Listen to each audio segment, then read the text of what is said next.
देखिए, सबसे पहले आप सबका धन्यवाद। आज टोहाना पहुंचने पर और टोहाना से पहुंचने से पहले भी पूरे हरियाणा में जो टोहाना से खबर आ रही है और टोहाना पहुंचने पर जो जोश लोगों का देखने को मिला, छत्तीस बिरादरी जिस तरीके से हर वर्ग का जो उत्साह देखने को मिला, स्पष्ट रूप से सरदार परमवीर सिंह जी ऐतिहासिक बढ़त से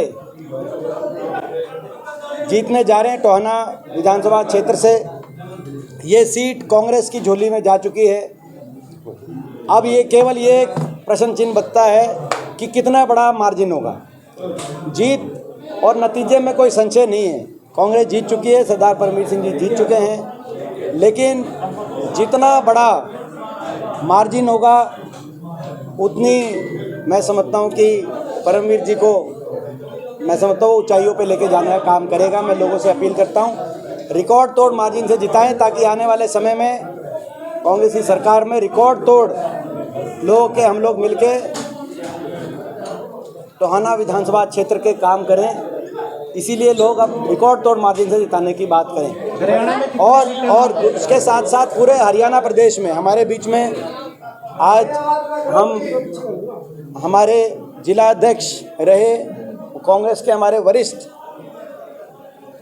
नेता सरदार रणधीर सिंह जी का भी हम बहुत उनका भी इस बात के लिए हम उनका आभार व्यक्त करना चाहते हैं कि परमवीर जी के चुनाव को आगे लेके जाने के लिए जिस तरीके से रणधीर सिंह जी ने जो हर बात बारीकी से देख रहे हैं, संभाल रहे हैं और कंधे से कंधा मिला के चल रहे हैं, मैं समझता हूँ एक बहुत बड़ा ये जो है मैं समझता हूँ आज योगदान रणधीर जी का रहा है। टोहाना विधानसभा क्षेत्र के अंदर जो माहौल बना है, तो हम रणधीर जी का भी बहुत इस अवसर पे आभार व्यक्त करते हैं। जहाँ तक हरियाणा की बात है, हरियाणा में चारों तरफ अलग अलग ज़िलों में कल पिछले 4-5 दिन से मेरे को जाने का अवसर मिला है। कल जैसे मैं अम्बाला में था सुबह, जहाँ अम्बाला सिटी में सरदार हिम्मत सिंह जी ने और जसबीर मल्होर ने अपने नामांकन वापस लिए निर्मल सिंह जी के पक्ष में। अम्बाला में ये रिपोर्ट आ रही है कि अम्बाला की 9 की 9 सीट कांग्रेस पार्टी की झोली में जा रही है। इसी तरीके से उसके बाद में कल हिसार आया। हिसार में प्रोफेसर संपत सिंह जी ने अपना नामांकन वापस लिया हमारे प्रत्याशी नलवा से अनिल मान जी के पक्ष में। हासी में सुमन शर्मा जी ने और प्रेम सिंह मलिक जी ने अपना नामांकन वापस लिया हमारे प्रत्याशी राहुल मक्कड़ प्रत्याशी के पक्ष में। तो वहाँ भी हिसार से भी आप रिपोर्ट लेना, हिसार से भी ये रिपोर्ट आ रही है कि हिसार में भी लगभग सारी सीटें, एक आधी तो मैं अभी आ रहा हूँ पहले मुद्दे। और इसी तरीके से टोहाना के साथ साथ पूरे फतेहाबाद ज़िले की 3 सीटों का आप रिपोर्ट ले सकते हैं। और अब धीरे धीरे जो माहौल बन रहा है, सिरसा की 9 की 9 सीटें, सिरसा लोकसभा क्षेत्र की 9 की 9 सीटें, धीरे धीरे जो माहौल बन रहा है वो कांग्रेस के पक्ष में जाने की जो है मैं समझता हूँ कि तरफ बढ़ रही हैं। आपने देख लिया, आपने ये भी देख लिया कि सिरसा में एक आधी सीट पे जहाँ पे INLD के साथ मुकाबला था, लेकिन INLD का सच सामने आ गया, अभय सिंह जी का सच सामने आ गया। ये हम पहले ही कहते थे कि ये वोट काटू पार्टियां बन गई हैं। दुष्यंत चौटाला की पार्टी हो या अभय चौटाला की पार्टी हो, कोई फ़र्क नहीं है। जिसका पिछली बार 10 नंबर इनका 10 संख्या आ गई तो बीजेपी को समर्थन दे दिया, उनकी आती तो वो दे देते। और इस बार भी भाजपा से तालमेल करके ये बीजेपी की बी टीम बनकर हरियाणा की जनता को धोखा देने का प्लान और साजिश तैयार की गई है। सिरसा की रैली में आपको याद होगा, तभी मैंने कह दिया था कि समझौता हो गया, समझौता तोड़ने का।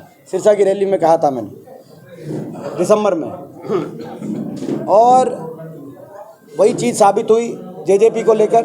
और INLD को लेकर भी मैं कहना चाहता हूँ, इनका समझौता है, INLD का पक्का समझौता है। और इतना पक्का समझौता है कि बीजेपी को कहने की भी जरूरत नहीं होती। बीजेपी ने चिट्ठी लिखी चुनाव आगे कराएं तो 2 घंटे के बाद इनके कार्यालय से चिट्ठी आई थी आगे कराओ।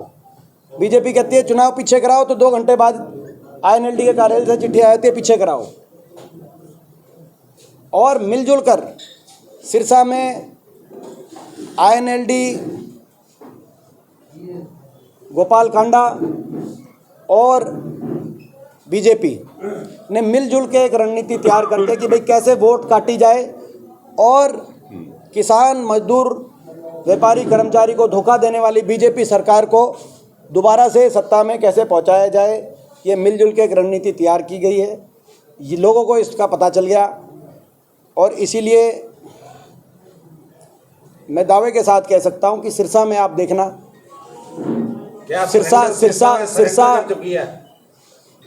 सिरसा में बीजेपी सरेंडर कर चुकी है जो उन्होंने नॉमिनेशन वापस ले लिया है। देखिए उस सरेंडर, ये और भी गहरी साजिश है अंकल, केवल सरेंडर की बात नहीं है।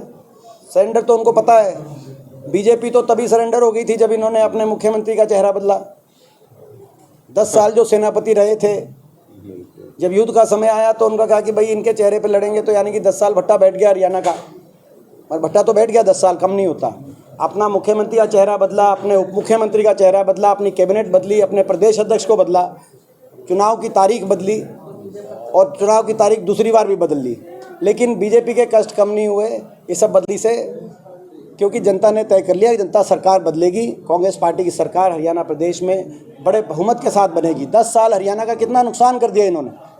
आज बेरोजगारी में देश में नंबर 1 हरियाणा, आज नशे में देश में नंबर 1 हरियाणा, और आज अपराध दर में देश में नंबर 1 हरियाणा। ये 3 आंकड़े तो इनका रिपोर्ट कार्ड केंद्र सरकार ने जारी किया इस साल। तीन का इनका रिपोर्ट कार्ड केंद्र सरकार, मोदी सरकार द्वारा जारी 3 रिपोर्ट कार्ड तो मैं बता दूं, बाकी फिर हम बताएंगे। भारत सरकार की रिपोर्ट के अनुसार देश में हरियाणा बेरोजगारी में नंबर 1, देश में हरियाणा नशे में नंबर 1 और देश में हरियाणा क्राइम में नंबर 1। सर आपने ये तो इनका भारत सरकार का रिपोर्ट कार्ड है। और जनता का रिपोर्ट कार्ड ये है, हर वर्ग को उलझा दिया, आम आदमी को उलझा दिया पोर्टलों में, फैमिली ID में, प्रॉपर्टी ID में, पहचान पत्रों में, कागजों में। नौजवान को उलझा दिया CET में और कच्ची भर्तियों में। कहीं कौशल निगम बिना रिजर्वेशन, बिना पेंशन, बिना मेरिट के कच्ची भर्ती ले आए। किसान को उलझा दिया 3 काले कानूनों और आंदोलन में 750 किसानों की जान की कुर्बानी लेने वाली ये सरकार साबित हुई। सरपंचों, कर्मचारियों, आशा वर्कर, आंगनवाड़ी वर्करों पे लाठियां बरसाने वाली सरकार साबित हुई। हमारी बेटियों को 6 ओलंपिक विजेता, मेडल विजेता बेटियों को मैं पूछना चाहता हूं, क्या कसूर था साक्षी मलिक का, क्या कसूर था विनेश फोगाट का? ओलंपिक में जब वो मेडल लेके आती थी तो उनके स्वागत में पूरी भारत सरकार, पूरी भाजपा के मंत्रिमंडल एयरपोर्ट पे पहुंच जाते थे। लेकिन जब वो धरने पे 6 महीने तक बैठी रही कि उनको न्याय मिले, उनको धरने पे उनकी बात सुनने कोई एक भी भाजपा का पदाधिकारी तक भी नहीं पहुंचा। 6 महीने के बाद सुप्रीम कोर्ट के कहने के बाद उनके FIR हुई, नहीं तो 6 महीने तक FIR नहीं दर्ज करी सरकार ने। कितना बड़ा अन्याय। तो हर वर्ग के साथ अन्याय करने वाली ये सरकार ये साबित हुई। विनेश फोगाट, आपको पता है कि उन्होंने जो है, क्योंकि न्याय की लड़ाई में कांग्रेस पार्टी ने साथ दिया, इस बात को देखते हुए वो प्रत्याशी भी हैं हमारी जुलाना विधानसभा क्षेत्र से। तो हर वर्ग के साथ अन्याय करने वाली सरकार साबित हुई है और हरियाणा को विकास की पटरी से उतार कर बेरोजगारी, नशे, महंगाई में आगे लेके जाने वाली ये सरकार साबित हुई। इसलिए प्रदेश की रिपोर्ट ये है कि आज प्रदेश में प्रचंड बहुमत से भाजपा की सरकार हार रही है और प्रचंड बहुमत से कांग्रेस पार्टी पूरे प्रदेश में आ रही है। और पुलिस के बराबर समान वेतन की मांग की है, उस पर क्या कहना चाहेंगे? हमारा मैनिफेस्टो आ रहा है, एक बात का ध्यान रखा जा रहा है और मैनिफेस्टो हमारा 18 तारीख को, हमारा जो मैनिफेस्टो है वो आदरणीय खड़गे जी, आदरणीय राहुल जी, हुड्डा साहब और उदय भान जी, हमारे ये मैनिफेस्टो कांग्रेस पार्टी का, और जो मैनिफेस्टो कमेटी की चेयरमैन हमारी बहन गीता भुक्कल जी, तो ये मैनिफेस्टो लॉन्च करेंगे। और मैनिफेस्टो आ रहा है हरियाणा का, उसमें जैसे आपने एक बात कही, हर वर्ग के हर जो है बातों का ख्याल रखा जाएगा और वो लोकप्रिय मैनिफेस्टो होगा। हमारा जो मैनिफेस्टो होगा वो मैनिफेस्टो में बात है, सही बात है कि कई जगह जो एक व्यवस्था बन गई इन पोर्टल और आईडीज़ में कि लोगों को चक्कर काटने पड़ रहे हैं अपने कागज़ ठीक कराने के लिए, सुविधाएं लेने के लिए अधिक अफसरों के। इस व्यवस्था को परिवर्तित करके अफसरों को चक्कर काटने पड़े, लोगों के घर पहुंच के उनकी सुविधाएं पहुंचानी पड़े, इस सोच के साथ। और जो ये कह रहे हैं, मैंने देख रहा था कि खट्टर साहब का आया कि भाई ये टेक्नोलॉजी विरोधी हैं, ऐसी बात उन्होंने कही। मैं खट्टर साहब को बताना चाहता हूँ, मैं स्वयं सॉफ्टवेयर इंजीनियर रहा हूँ, इन्फोसिस से लेकर अमेरिका तक मैंने टेक्नोलॉजी सेक्टर में बहुत काम किया है। टेक्नोलॉजी के सदुपयोग का अनुभव मेरा शायद उनसे ज़्यादा होगा, लेकिन टेक्नोलॉजी का सदुपयोग लोगों को सुविधाएं देने के लिए किया जा सकता है, मगर टेक्नोलॉजी अगर सही से उसका उपयोग ना करे तो लोगों को के लिए घातक हो सकती है, जैसे हमने देखा। तो ये तो टेक्नोलॉजी का प्रयोग किया जाएगा लोगों को सुविधाएं देने के लिए। इसमें सारी इस व्यवस्था को परिवर्तित लोगों के हक में की जाएगी। और जो मैंने कहा, लोगों को चक्कर ना काटने पड़े अपने कागज़ ठीक कराने के लिए, अधिकारियों को लोगों के चक्कर काटने पड़े उनके डोर स्टेप पे, अधिकारियों को उनके लोगों के डोर स्टेप पे भेजने का काम करेंगे। चाहे पेंशन्स बनाने की बात हो, पेंशन्स ठीक कराने की बात हो, चाहे राशन की बात, व्यवस्था की बात हो, चाहे प्रॉपर्टी आईडी के संबंधित जो समस्याएं उनकी बात हो, अधिकारी लोगों के चक्कर काटे, ऐसी व्यवस्था हरियाणा में हम देने का काम करेंगे। बड़े जीत की बात करी है कि परमवीर सिंह वो बड़े मार्जिन से जीतेंगे, तो उस मार्जिन के अंदर सरपंचों का कितना आप रोल मानते रहेगा? सभी का रोल रहेगा, सरपंचों का भी बहुत बड़ा रोल रहेगा। वो नहीं नजर आएंगे सारे, अभी आपको आज ही जो है सारे आपको सरपंच भी नजर आएंगे। को बंद करके एक बार पहले सरपंच सारे नजर आएंगे, ये आप विश्वास रखना हमारी सबसे, क्योंकि देखो अभी चुनाव कल ही पहले नॉमिनेशन वापस लेने का कल दिन था, आज से चुनाव शुरू हो रहा है। आज ही सारे सरपंच और सारे संगठन आज परमवीर जी के पक्ष में आपको मजबूती से खड़े दिखाई देंगे। एक एक करके कर लेते हैं, यहाँ से यहाँ तक ले लेते हैं। सुनो भाई साहब, यहाँ से यहाँ तक ले लेते हैं।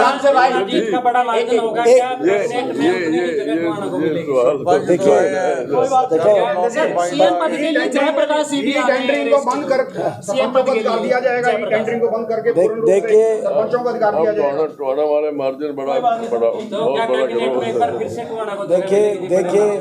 देखो मैं ये कह सकता हूँ कि जहाँ तक परमवीर जी की बात है, लोग याद करते हैं उनके कार्यकाल को, उनकी मिलनसारिता को, उनकी नरमाई को, क्योंकि यहाँ तो बहुत कई जो है अहंकारी किस्म के लोग भी बीच में आए, लेकिन लोग कॉन्ट्रास्ट करते हैं, लोग याद करते हैं कि जो है जब वो हुड्डा साहब के कैबिनेट में बतौर कृषि मंत्री उन्होंने जैसा काम किया था, बेहतरीन, प्रदेश के किसान के लिए, मजदूर के लिए बहुत अच्छा उन्होंने अपनी योजनाएं लेके आए थे, बड़ी बड़ी स्कीम्स बनी थी, किसान हितैषी सरकार मानी गई थी, उसमें परमवीर जी का एक प्रमुख योगदान रहा था। और आज मैं देख रहा हूँ टोहाना के जन जन को याद आ रहा है उनकी कार्यशैली, और उन लोगों को कॉन्ट्रास्ट करने का समय मिल गया कि भाई तुलना करने का, कॉन्ट्रास्ट मतलब तुलना करने का लोगों को टाइम मिल गया, कंपेयर करने का टाइम मिल गया। तो अब ये एक बड़ा फैक्टर है, और जो है मैं समझता हूँ कि निश्चित तौर से उनका इतना एक स्वर्णिम कार्यकाल रहा था, तो उसको लोग याद कर रहे हैं और यहाँ से बड़ा आशीर्वाद लोग देंगे। तो कांग्रेस कांग्रेस के नेताओं को एक करने का माना जा रहा है, कितना सही मानते हैं? कांग्रेस पूर्णतः एक होगी। सभी कांग्रेस के सभी नेतागण आपको एकजुटता से दिखाई देंगे टोहाना में, ऐसा हमारा विश्वास है। देखिए हमारा ये जो जहाँ तक हमारी पार्टी की एक प्रक्रिया है, हमारी पार्टी की एक प्रक्रिया होती है, हमारी पार्टी के प्रक्रिया के अनुसार ये फैसले शीर्ष नेतृत्व अपने विवेक से करता है। और आप कहो तो ये सारे फैसले जवाब मैं एक साथ दे देता हूँ कि हमारी पार्टी की एक अपनी प्रक्रिया है। और वो प्रक्रिया इस प्रकार से होती है। आज हरियाणा प्रदेश में ये चुनाव, जैसा कि आप जानते हैं, प्रचंड बहुमत से कांग्रेस पार्टी जीत की तरफ बढ़ रही है। हमारे अध्यक्ष चौधरी उदय भान जी की अध्यक्षता में, हमारे नेता प्रतिपक्ष चौधरी उपेंद्र सिंह हुड्डा जी के नेतृत्व में, सभी कांग्रेस के नेताओं के सहयोग से, सभी कांग्रेस के कार्यकर्ताओं की मेहनत से, लोगों के आशीर्वाद से बहुत बड़े बहुमत से कांग्रेस सत्ता में आएगी। और अक्टूबर 8 को शाम को 5 बजे कांग्रेस विधायक दल की, मैं अभी बता रहा हूँ आपको प्रक्रिया, कांग्रेस विधायक दल की बैठक बुलाई जाएगी। कांग्रेस विधायक दल की बैठक की भावना को लेते हुए कांग्रेस शीर्ष नेतृत्व अपने विवेक से ये निर्णय, मजबूत सरकार देने के लिए ये निर्णय कांग्रेस का शीर्ष नेतृत्व करता है। ये कांग्रेस की परंपरा और ये कांग्रेस का हमारा एक सिस्टम है, और उस सिस्टम के अनुसार आपको जो है 8 बजे बैठक होगी।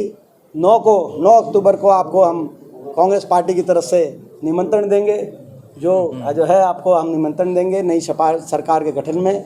तो मैं ये आप सबको, ये हमारी तो ये बड़े नेताओं द्वारा महिलाओं के बारे में ये भाई सुनो भाई साहब का, यार तू एक बार रुक जा यार, ये भाई साहब वाला रह गया। तुम लोग इनको बोलने नहीं दे रहे। ये बेचारों ने 10 बार कोशिश कर लिया। संपूर्ण अधिकार दिए जाएंगे जब कांग्रेस सरपंचों पे हमारे मैनिफेस्टो में सरपंच एसोसिएशन के मांग पत्र के अनुसार और जो व्यवस्था बनाई जाएगी ताकि सरपंचों को अधिकार भी मिले, पंचायती राज के अधिकारों में विस्तार भी हो, सरपंच अपने गांव में विकास कार्यों में जनता में तक पहुंचाने के लिए बड़ी तीव्रता से, तेज़ी से विकास कार्यों को आगे बढ़ाएं। इन बातों को देखते हुए हमारी मैनिफेस्टो में पूरा एक पेज रखा गया है। स्वयं सरपंच एसोसिएशन के जो हमारे यहीं के हैं, हमारे जो प्रधान हैं, उनसे हमारी जो मैनिफेस्टो की चेयरमैन हैं उनकी बातचीत भी हुई है। वो सारी चीज़ें तो ये पंचायती राज के अधिकारों को बढ़ाने के लिए हमारा मैनिफेस्टो आएगा, सरपंचों के अधिकारों को बढ़ाने के लिए हमारा मैनिफेस्टो। दिल्ली के मुख्यमंत्री केजरीवाल भी इस्तीफा दे रहे हैं, जिस पर क्या कहेंगे? वो उनका अपना विषय है। अभी हमारा फोकस हरियाणा पे है। बहुत परेशान कर रहे हैं जी। देखिए, बिजली में हमारे मैनिफेस्टो में एक बात जो कह चुके हैं, और वो बात आपके नोटिस में भी हमारे संकल्प पत्र हाँ कह चुके हैं कि 300 यूनिट बिजली में राहत, बिजली उपभोक्ता को कमर तोड़ महंगाई की कमर लगाने का कांग्रेस पार्टी काम करेगी। कमर तोड़ महंगाई की कमर तोड़ने का काम करेगी, महंगाई कमर तोड़ेंगे हम। और 300 यूनिट बिजली में राहत और 500 रुपये में गैस सिलेंडर हमारी माताओं बहनों के लिए। ये 2 बातें आप चलाइए। एक आधी चीज़ 18 को एक सरप्राइज के रूप में आपको देंगे, जो कि आप इंतजार करिए 18 तक। 18 को कल है क्या? कल जब मैनिफेस्टो राहुल जी, खड़गे जी, हुड्डा साहब, उदय भान जी जारी करेंगे, गीता बुक्कल जी, पूर्व मंत्री, तो एक अपना आपको एक आधी कोई और बहुत ही जो है एक ऐसी चीज़ जिसको देखकर आपके चेहरों पे खुशी आएगी। हम चाह रहे हैं आपके चेहरों पे खुशी आए।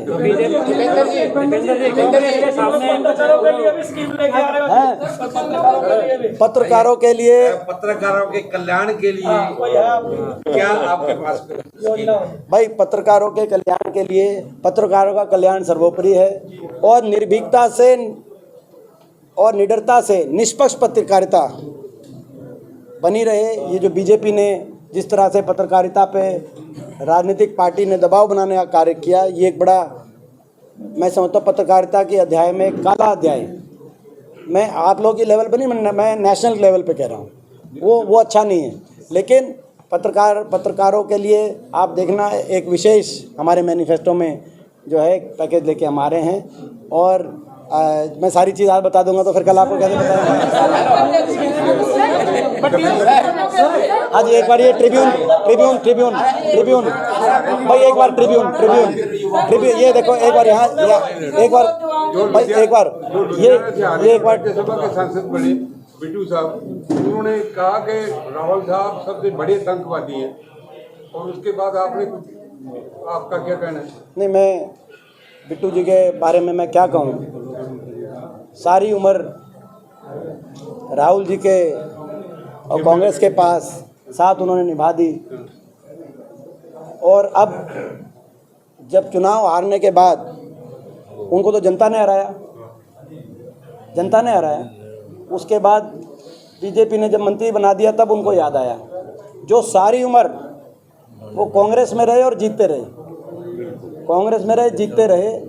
तो बिट्टू जी आत्ममंथन करें, अपने फैसले पे आत्ममंथन करें। और अपने सारी उम्र उनको ये ध्यान नहीं आया, सारी उम्र ध्यान नहीं आया बिट्टू जी को।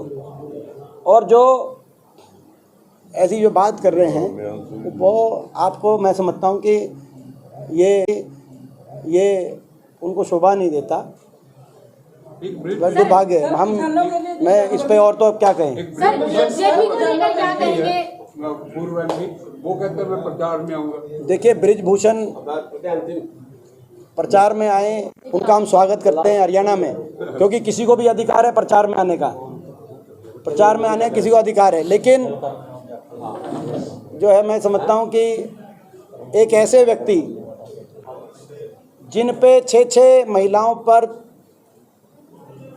आरोप लगाए का शोषण करने का जो आरोपी, ऐसे घिनौने अपराध के आरोपी सांसद बीजेपी के, जिन पे सुप्रीम कोर्ट द्वारा निर्देश करने के बाद जिन पे एफआईआर दर्ज की गई हो, और दिल्ली कोर्ट ने जिन पे 6 महिलाओं के यौन शोषण के आरोप तय किए हों, दिल्ली कोर्ट ने सारी बात देखते हुए, तो ऐसे घिनौने अपराधों के आरोपी बीजेपी के पूर्व सांसद वो अब क्या कह रहे हैं, वो क्या करेंगे नहीं करेंगे, हमें उनकी किसी बात पे का जवाब देना हम अपना स्तर नहीं मानते।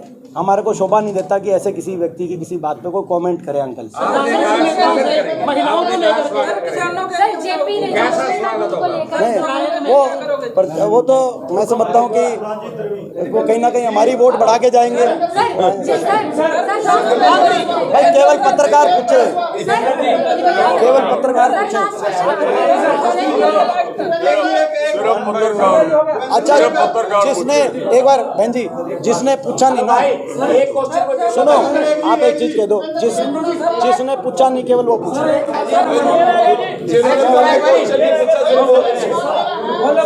एक इसके बाद ले रहे ना। आपने कहा कि हम मालिक से सारे अनिल भी कहने की सीएम ने क्या मानते हैं? नहीं देखिए वो उनका अंदरूनी मैटर है, लेकिन हरियाणा प्रदेश में जैसे मैंने कहा बड़े बहुमत से कांग्रेस पार्टी की सरकार आ रही है, ये सबको पता है। तो हरियाणा ने बदलाव के लिए मन बना लिया है, बाकी कोई कहता रहे तो उसका है। इससे पहले बीजेपी के 10 साल रहे, बीजेपी से पहले कांग्रेस के 10 साल रहे। टोहाना विधानसभा बाढ़ प्रभावित का क्षेत्र रहा है। टोहाना हो, जाखल हो, रतिया हो, तमाम एरिया बाढ़ में डूबा रहता है। घग्गर का आज तक कभी प्रबंध न किया गया। क्या आगामी कोई योजना इस मामले में की जाएगी? एक बार ये भाई साहब एक बार सुनिए।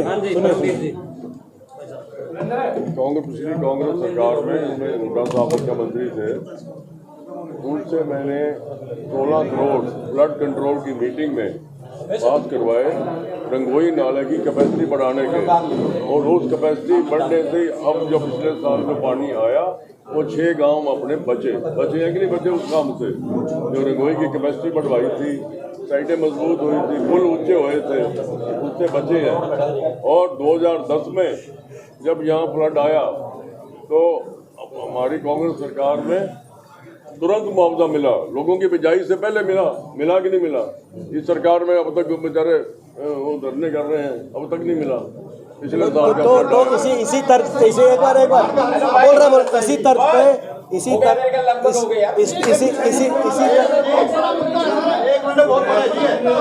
एक बार रुक जाओ यार, एक बार रुक जाओ।